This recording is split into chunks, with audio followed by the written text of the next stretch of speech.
Roslyn, anak! Nasaan ka na ba? Tanghali na at marami pang gagawin dito sa bahay. Hindi mo ba tutulungan ng tatay mo sa pagbubuhat ng mga paninda at gulay na dadalhin sa palengke? Anak, Sabado naman ngayon. Wala kang pasok sa universidad. Nandito, Nanay. Kakagising ko lang naman eh. Tinatawag mo na naman ako agad para magtrabaho. Nakakapagod din kayang mag-aral buong linggo. Tapos pag weekend, pagbubuhat pa rin ang gagawin ko rito. Anak, alam mo namang tumatanda ng tatay mo at madalas na siyang nirarayuma ngayon. Masakit na naman nga ang likod nun simula pa kagabi. Kunting tulong lang naman ang hinihingi namin para maaga tayo makatapos sa palengke at makakain ng pananghalian ng sabay-sabay. Nay, tingnan mo nga itong mga kamay ko. Ang dumi-dumi at ang kakapal na ng balat dahil sa palaging pagbubuhat ng mga sako ng gulay at saging. Ang mga kaklase ko sa kolehiyo, nagmumul at nagkakape tuwing Sabado. Tapos ako lang laging amoy luya at sibuyas dito sa tapat ng mga paninda natin.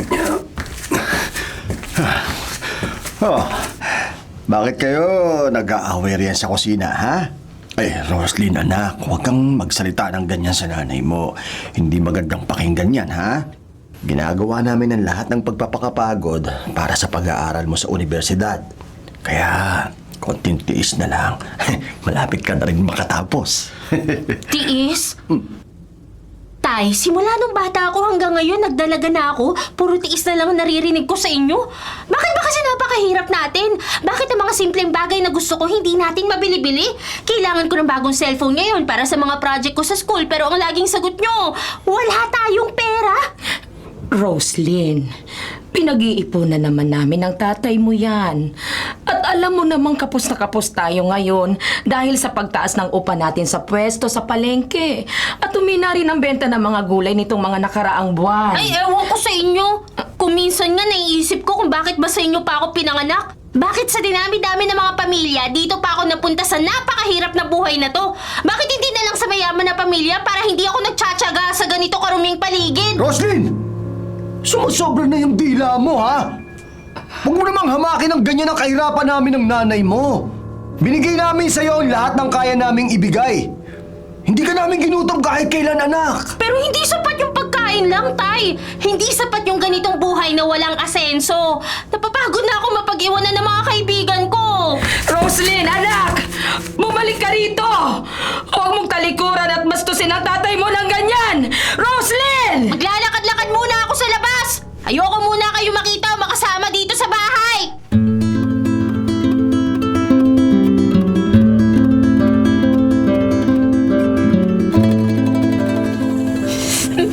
Nakakainis talaga ang buhay na to.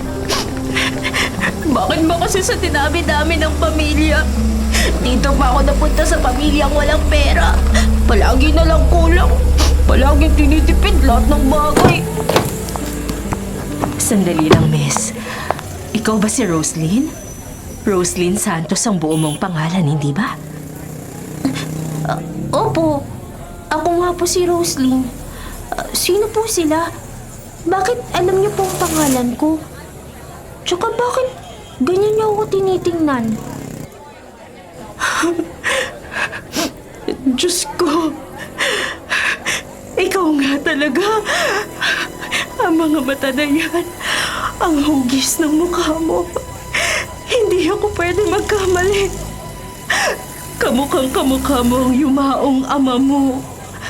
Ang lalaking kaisa-isang minahal ko. Ha? Ano pong pinagsasasabi niyo, ma'am? Baka po nagkamali lang kayo ng taong kinausap. May mga magulang na po ako eh. Si Nanay Cora at si Tatay Tonyo dun sa unahan. Baka iba po yung hinahanap niyo. Hindi ako nagkakamali, anak. 19 na taon kitang hinahanap ng walang tigil. Noong ipinanganak kita, itinago ka sa akin ang sarili kong mga magulang dahil galit na galit sila sa ama mo na isang ordinaryong tao lang. Ipinamigay ka nila at iniwan sa kung saan na hindi ko alam habang nasa ospital ako. Buong buhay ko ginamit ko ang yaman at koneksyon ko para lang mahanap ka. At ngayon, ang pribadong investigador na binayaran ko, Itinuro ako sa lugar na ito. Teka, hindi ko po kayo maintindihan. Sinasabi niyo po bang hindi ko tunay na magulang si Nanay Cora? Ampun lang po ba ako? Oo, Roslyn. Ampon ka lang ng mga taong nagpalaki sa'yo. Napulot ka lang nila sa isang madilim at maruming tambakan ng basura noong sanggol ka pa. Doon ka iniwan ng mga tauhan ng pamilya ko noon. Kung hindi mo ako pinaniniwalaan, sumama ka sa akin ngayon din sa bahay niyo at tanungin mo sila ng harapan. Narito ako para bawiin ka at ibigay sa'yo ang marangyang buhay na matagal nang nararapat para sa'yo. Ang buhay mayaman na hindi kayang ibigay ng mga santos. Hindi. Hindi pwede to. Kaya ba magkaiba ang mukha namin ni Nanay? Kaya ba hirap na hirap ako sa kanila? Sumama ka na sa akin, Roslyn. Ako ang tunay mong ina at tapos na ang paghihirap mo.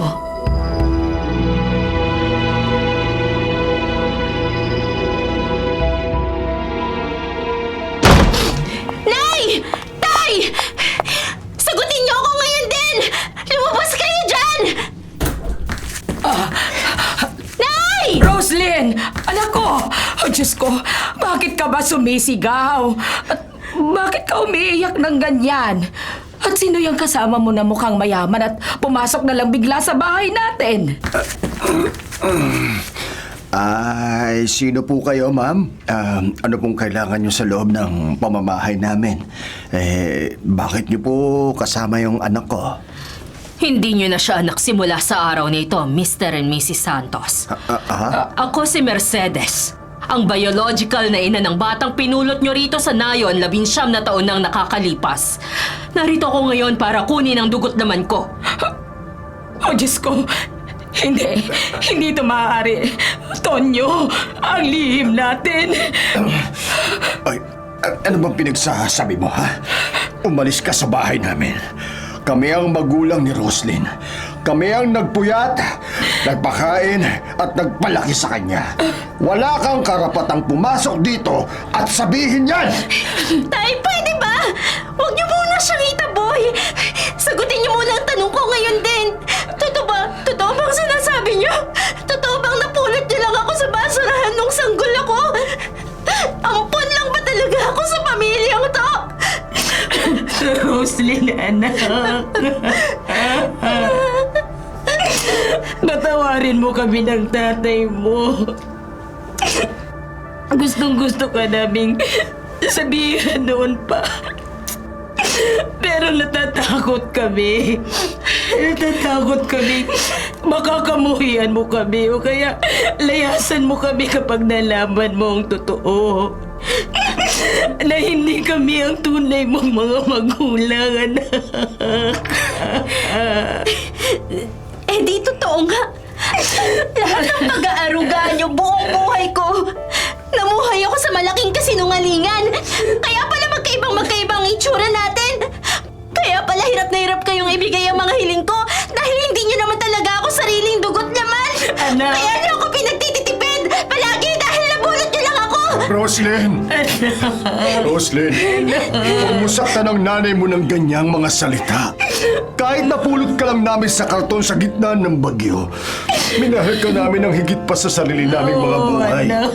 Lahat ng pawis ko sa bukid, lahat ng pagod ng nanay mo sa paglalabada, para sa'yo lahat yun. Hindi ka namin itinuring na iba. Pero tingnan niyo ang naging resulta ng pagod ninyo, Mr. Santos. Hindi sapat ang pagmamahal niyo para mabigyan siya ng magandang kinabukasan. Tingnan niyo nga itong bahay niyo. Barong-barong, mausok at madumi. Ang anak ko nagtsatsaga sa palengke habang ang mga kasing edad niya nagpapakasarap sa buhay. Roslyn, sumama ka na sa akin ngayon din.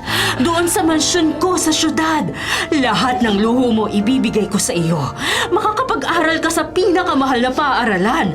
Magkakaroon ka ng sariling kotse. Hindi mo na kailangang humawak ng maruming gulay kahit kailan.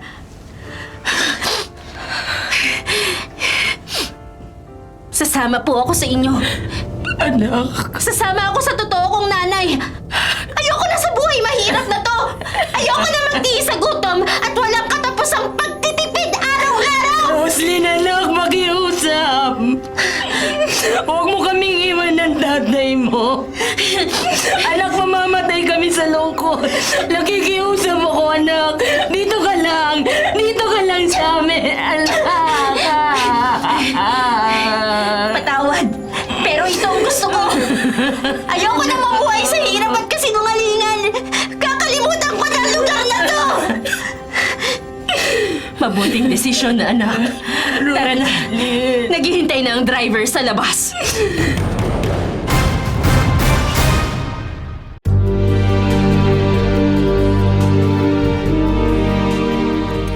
Oh, Roslyn, prinsesa ko. Kumusta naman ang tulog mo sa bago mong kwarto kagabi? Nagustuhan mo bang lahat ng mamahaling damit at sapatos na ipinamili ko para sa'yo? Sobrang ganda po, Mami. Ang lambot ng kama. Parang sa hotel. Hindi ko akalain na makakasuot ako ng mga branded na damit na ganito. Pero, Mami, may gusto lang sana akong itanong sa inyo habang nag-aalmusal tayo. Ano yon, anak? Sabihin mo lang, kahit ano, ibibigay ko sa'yo ngayon din. Gusto ko lang pong malaman yung totoo. Bakit niyo ba talaga ako iniwan dun sa basurahan?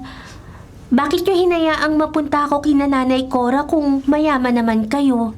Roslyn, hindi ko sinasadyang iwan ka roon. Sabi ko sa'yo, itinago ka sa akin ng sarili kong pamilya dahil galit sila sa tatay mo na isang mahirap na lalaki. Ang mga tauhan ng mga magulang ko nagtapon sa'yo sa kahon para magkahiwalay tayo. Pero kalimutan mo na yan. Ang mahalaga, nandito ka na sa akin at milyonaryo ka na ngayon. Sa bagay po, tama kayo. Ang mahalaga, hindi na ako magtitiis sa hirap at sa palengke. At para mas maging maayos ang buhay mo, inayos ko na ang paglipat mo sa isang sikat at exclusive na university sa syudad. Pero may isang hiling lang ako sa iyo, Roslyn. Ano po yon, Mami? Gusto ko, putulin mo na ang lahat ng komunikasyon mo sa mga santos na yon. Ayoko makita silang umaaligid sa iyo o humihingi ng pera sa atin. Maliwanag ba? Opo, Mami. Maliwanag po.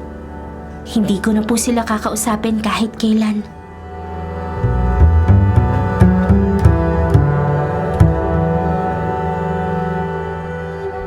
Roslyn, anak. Nasaan ka na ba? Bakit ang sakit-sakit ng mga sinabi mo sa amin bago ka umalis? Pero hindi ko kayang tiisin ang pangungulila sa iyo, anak. Cora, tama ka naman sa sarili mo. Tonyo. Magdamag ka na namang umiiyak dyan sa larawan ni Roslyn. Malamig na tong inihanda kong hapunan. Kumain ka naman kahit kaunti lang. Sige na. Paano ko makakakain, Tonyo? Tuwing titignan ko itong kusina natin, naalala ko ang anak natin si Roslyn. Naalala ko nung sanggol pa lang siya. Labasang-basa ng ulan dito sa bisig ko. Bakit ganon, Tonyo? Parang kailan lang, sabay-sabay pa tayong nagtatawanan. Pero ngayon, tuluyan niya na tayong kinalimutan ng dahil lang sa pera. Cora, intindihin na lang natin yung bata. Naguluhan siya nang malaman niyang ampon siya at nasilaw siya sa karangyaan na inalok ng tunay niyang ina. Hindi natin siya pwedeng pilitin kung mas gusto niya ron sa mansyon. Tonyo, hindi ko ito kaya. Masisira ang bait ko kung ganito na lang tayo habang buhay. Puso ko ang nag-alaga sa batang iyon kahit hindi ko siya isinilang. Nagpasya na ako, Tonyo. Bukas na bukas din, pupunta ako sa syudad. Hahanapin ko ang mansyon ni Mercedes. Ano? Pupunta ka ron? Oo, Cora, narinig mo naman ang sinabi ng mayamang babaeng yun.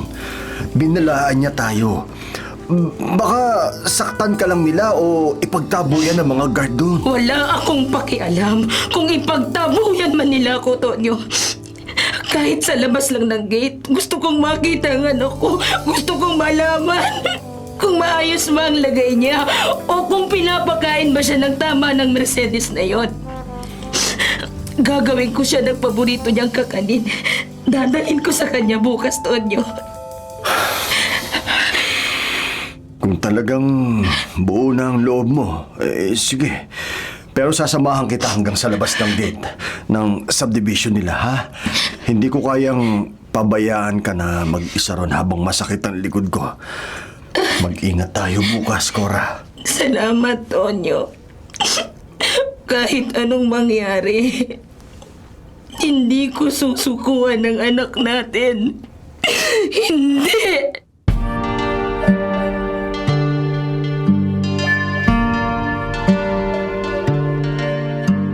Ma'am Roslyn, may nag-iwan po kasi nitong sulat at kaunting kakanin sa gate para sa inyo kanina.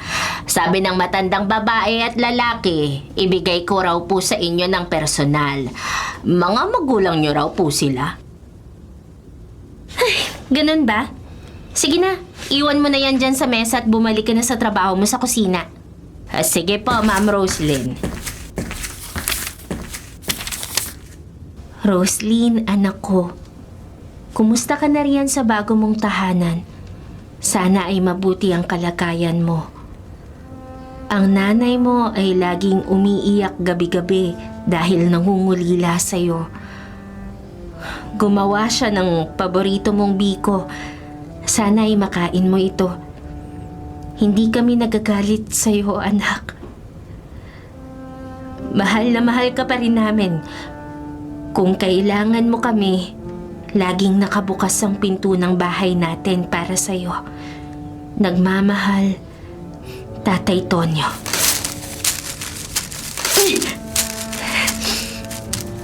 Patawad, pero kailangan ko na kayong kalimutan na Ikora, Tay Tonyo. Ayoko nang bumalik sa hirap. Masaya na ako sa karangyaan ko dito.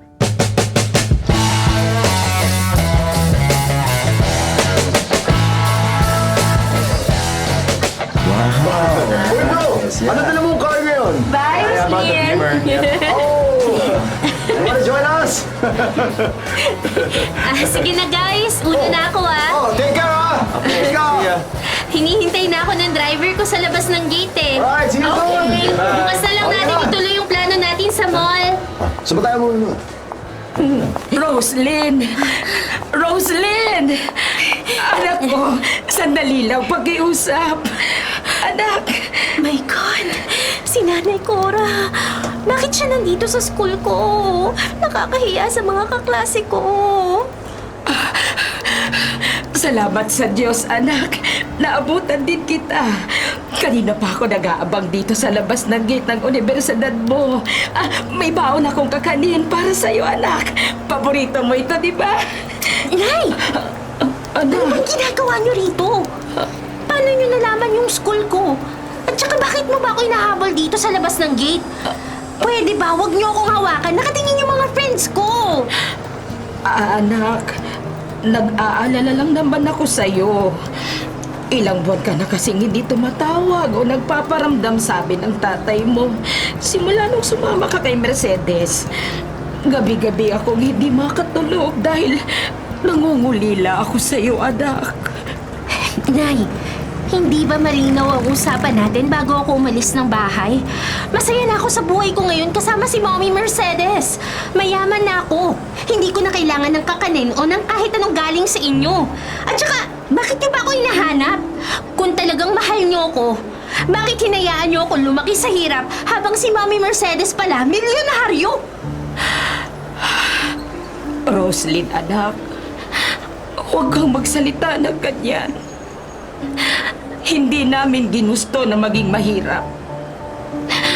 Pero ibinigay namin ang buong buhay at pagmamahal namin para lang mapalaki ka ng maayos. Hindi pa ba sapat, anak, ang pag-aaruga namin sa'yo? Cora, pera ang kailangan ko.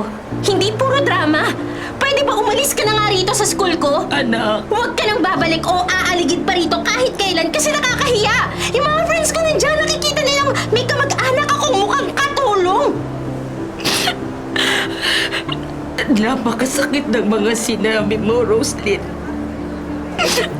Hindi kita pinalaking bastos. Manong driver, buksan mo na yung pinto ng kotse, aalis na tayo.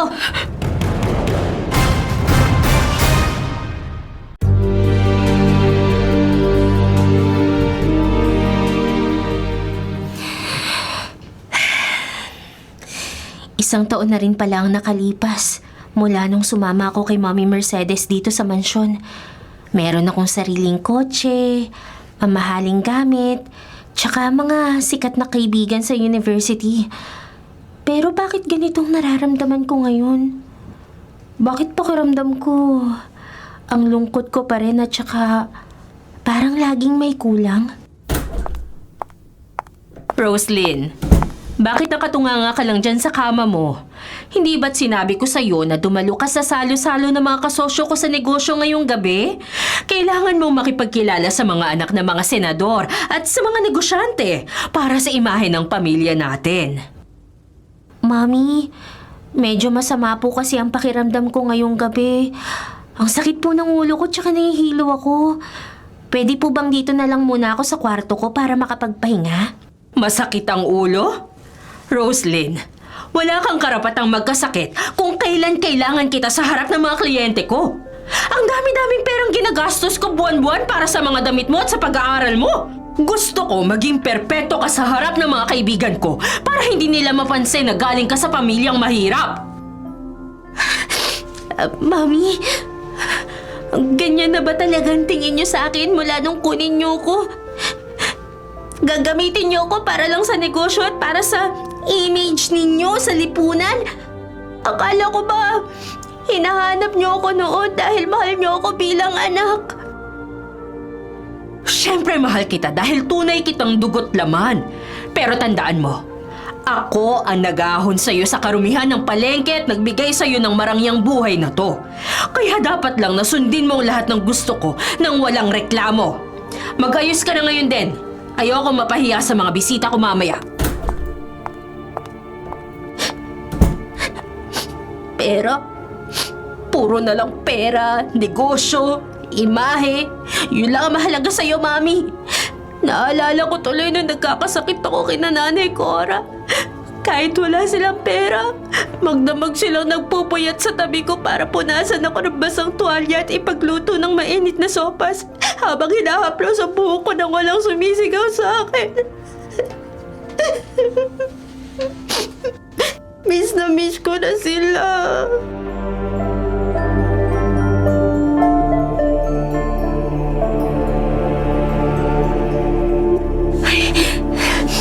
Buti na lang nakatakas ako sandali sa mansyon habang wala si Mami. Hindi ko pa pala nabubura sa contacts ko ang number ni Mang Ambo. Pero bakit ba biglang tumatawag tong kapitbahay ni Nanay Cora? Hello, Mang Ambo? Bakit po kayo napatawag? May problema po ba dun sa lumang bahay namin? Roslyn, salamat sa Diyos at sinagot mo rin ang telepono. Kailangan mo na pumunta rito sa ospital ng bayan ngayon din. Ang tatay Tonya mo, sinugod dito kaninang madaling araw dahil biglang bumagsak at nawalan ng malay habang nagbubuhat sa bukid. Ano pong nangyari kay tatay? Akala ko ba rayuman lang iniinda niya palagi? Ligtas po ba siya ngayon dyan, Mang Ambo? Ay, naku Roslyn, malubha ang lagay ng tatay mo. Sabi ng doktor na stroke siya dahil sa matinding pagod at stress at kailangan siya maoperahan kaagad. Walang-wala silang pera ng nanay Cora mo. Ang nanay mo, kanina pa iyak ng iyak dito sa tabi ng ICU. Hindi malaman kung saan kukuha ng pambili ng mga gamot. Diyos ko, si tatay. Kasalanan ko to. Ako nagbigay sa kanila ng matinding stress dahil sa ginawa kong pag-iwan at pagtataboy ko sa kanila noon. Ay, Roslyn, pakiusap naman. Kalimutan mo muna ang galit mo sa kanila. Kahit paampon ka lang, ikaw pa rin ang buhay at lakas ng mga magulang mo. Puntahan mo naman ang nanay mo rito. Kailangan ka niya ngayon. Opo, Mang Ambo. Papunta na po ako dyan sa ospital. Ngayon din, hindi ko na po sila iiwan ulit. Pakiusap sabihin niyo kay nanay na maghintay lang siya.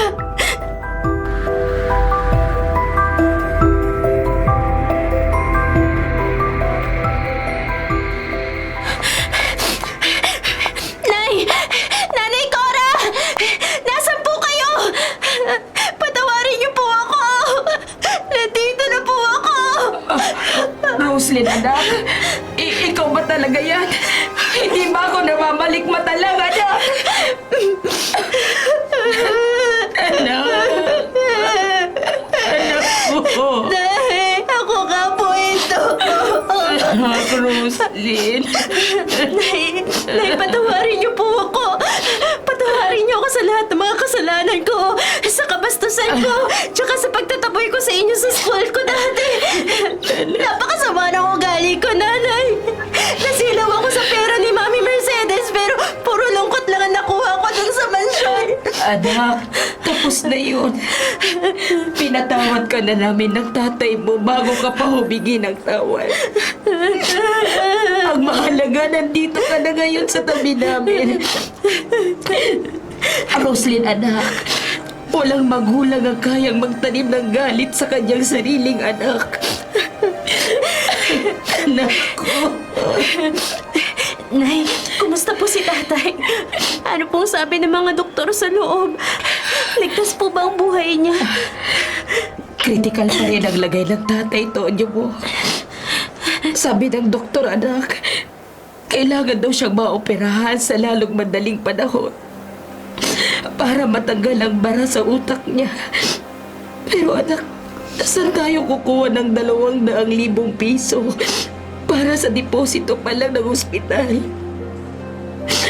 Isang kahing isang tuka lang tayo at wala tayong ganong kalaking pera. Huwag kayong mag-alala, Nay. Gagawa ako ng paraan. Mayaman si Mami Mercedes. Marami siyang pera at binigay niya sa akin ng lahat ng luho ko nitong nakaraang 1 taon. Pupuntahan ko siya ngayon din. Luluhod ako sa harap niya kung kailangan para lang pahiramin niya ako ng pambayad dito sa ospital. Ililigtas natin si Tatay Tonyo. Pangako ko sa inyo yan. Anak, siguradong magagalit si Mercedes kapag nalaman niyang bumalik ka sa amin. At baka kung anong gawin niya sa'yo, o kaya tuluyan ka na niyang itakwil, anak. Nay, wala na akong pakialam kung itakwil niya ako o bawiin niya lahat ng karangyaan ko. Ngayon ko lang naiintindihan na ang tunay na pamilya. Hindi nasusukat sa yaman kundi sa pagmamahal na ibinigay niyo sa akin nung pulutin niyo ako sa basurahan. Kayo ang tunay kong mga magulang at gagawin ko lahat para kay tatay.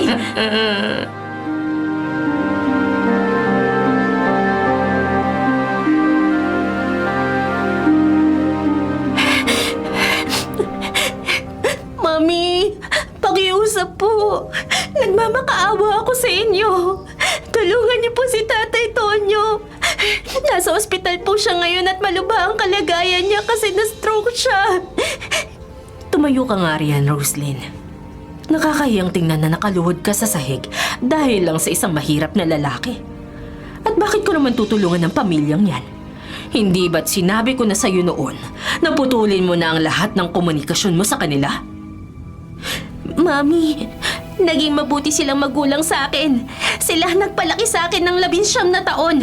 Kung hindi dahil sa kanila, baka namatay na ako sa basurahan nung sanggol pa ako. Nakikiusap po ako, Mami. Hihiramin ko lang ang pera. Babayaran ko po kapag nakapagtapos na ako at nagkatrabaho. Makinig ka sa akin, Roslyn. Ang pera ko para lang sa'yo at sa mga negosyo ko. Pero sige, dahil umiiyak ka dyan at ayoko ma-stress ka sa pag-aaral mo, ibibigay ko ang 200,000 piso ngayon din sa isang kondisyon. Ano pong kondisyon, Mami? Gagawin ko lahat. Basta iligtas niyo lang po ang buhay ni Tatay Tonyo. Kapalit ng checking ito, pipirmahan mo itong dokumento na nagsasaad na hindi mo na muling makikita, makakausap, o dadalawin sina Cora at Tonyo Santos kahit kailan. Magpapalit ka rin ng apelido gamit ang apelido ko at lilipad tayo patungong Amerika sa susunod na linggo para doon mo na ituloy ang buhay mo. Kung lalabag ka, babawiin ko ang lahat at ipakukulong ko pa ang pamilyang yan sa salang pagnanakaw sa'yo noong sanggol ka pa. Ano? Sobrang lupit niyo naman, Mami! Gusto niyo po bang tuluyan ko silang patayin sa lungkot habang may sakit si tatay? Mamili ka, Roslyn. Ang pirma mo kapalit ng tseke para sa buhay ng tatay Tonyo mo? O ang pride mo pero mamamatay ang lalaking nagpalaki sa'yo sa loob ng ospital na yan? May 3 minuto ka para mag-isip.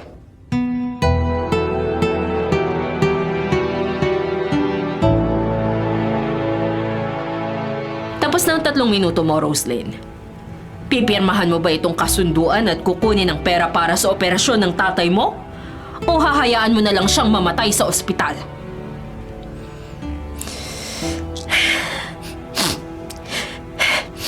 Alam mo, Mercedes, nung una kitang makita, akala ko ikaw ang mag-aahon sa akin sa hirap. Akala ko magiging masaya ako dahil mayaman ka at tunay kitang ina. Pero nagkamali ako. Anong ibig mong sabihin? Huwag mong sayangin ang oras ko kung ayaw mo ng tulong ko. Hindi ko pipirmahan ang papel na yan. At hindi ko rin tatanggapin ang maruming pera mo. Napakasalbahe mo! Gusto mo akong bilhin at gawing sunod-sunuran sa'yo habang buhay kapalit ang buhay ng tatay ko? Hindi ganyan ang isang tunay na ina! Ang lakas ng loob mong tanggihan ako! Kung hindi mo kukunin ang perang ito, paano mo ililigtas ang lalaking nagpalaki sa'yo? Mamamatay siya dahil dyan sa pride mo! Gagawa ako ng sarili kong paraan. Ibababa ko ang pride ko sa lahat ng tao. Hihingi ako ng tulong sa gobyerno, sa mga kaibigan ko, o magtatrabaho ako araw at gabi para lang mabayaran ng ospital. Mas pipiliin ko pang maghirap kasama si Nanay Cora at Tatay Tonyo kesa mabuhay sa marangyang mansyon mo. Pero patay naman ang konsensya ko. Kapag lumabas ka sa pintong yan, Roslyn, wala ka nang babalik ang yaman! Babawiin ko ang kotse mo, ang mga branded mong damit at tatanggalin kita sa university! Magiging pulubi ka ulit! Bawiin mo ng lahat. Wala akong pakialam. Ang tunay na kayamanan, hindi ang pera mo, kundi ang pamilyang nag-alaga sa akin na walang hinihinging kapalit.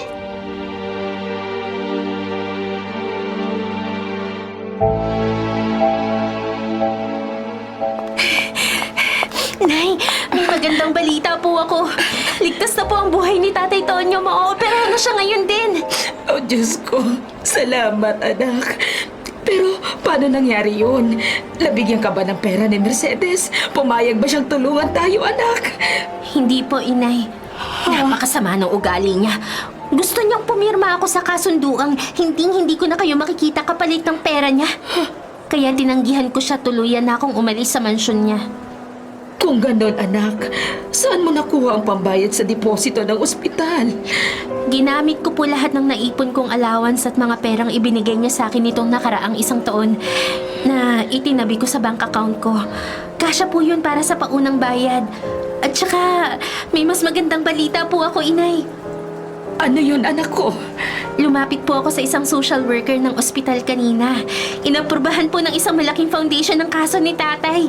Sila na po ang sasagot sa lahat ng natitirang gastos sa operasyon at sa mga gamot ni tatay hanggang sa gumaling siya. Salamat sa Diyos, anak. Napakabuti ng Panginoon sa atin.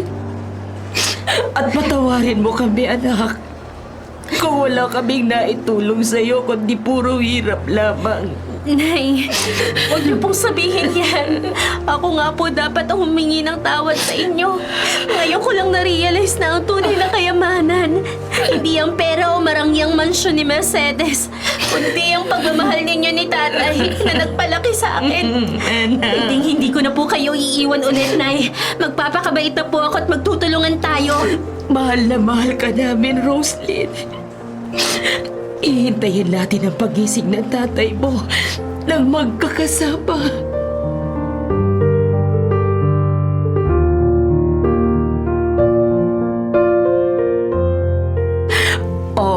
dahan-dahan lang sa pag-upo, Tonyo. Kagagaling mo lang sa operasyon ng 1 linggo. Bawal pa sa'yo ang biglang galaw.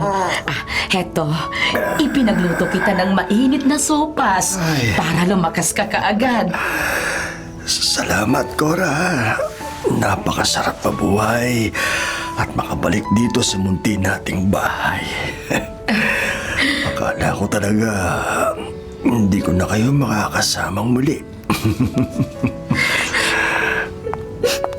Tatay, huwag niyo pong sabihin yan.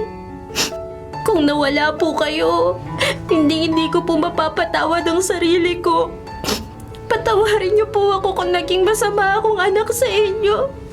Nasilaw ako sa pera ni Mercedes at nakalimutan kong lahat ng sakripisyo niyo. Roslyn, anak ko. Halika. Lumapit ka dito sa tabi ni tatay. Halika. Anak, huwag mo nang isipin yon, ha? Tandaan mo palagi, ikaw ang pinakamalaking biyaya na ibinigay ng Diyos sa amin ng nanay mo. Alam mo, nung napulot ka namin sa basurahan, nangako ako sa sarili ko na gagawin ko ang lahat para lang mabuhay ka. Kahit pa maubos ang lakas ko sa bukid.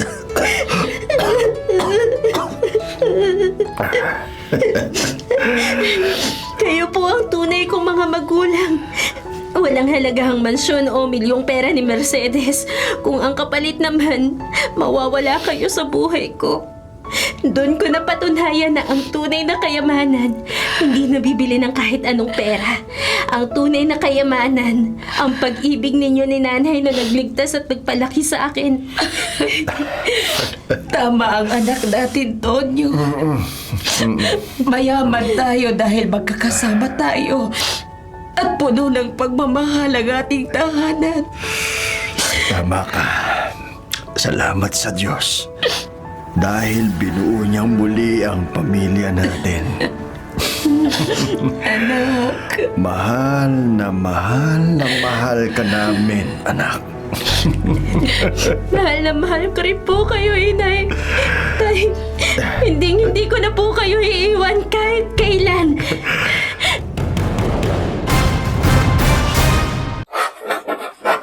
Mga kapatid, kung ayaw nyo pong mabulok, patuloy pong tumutok sa 105.9 True FM para sa totoong balita, impormasyon, music, at entertainment.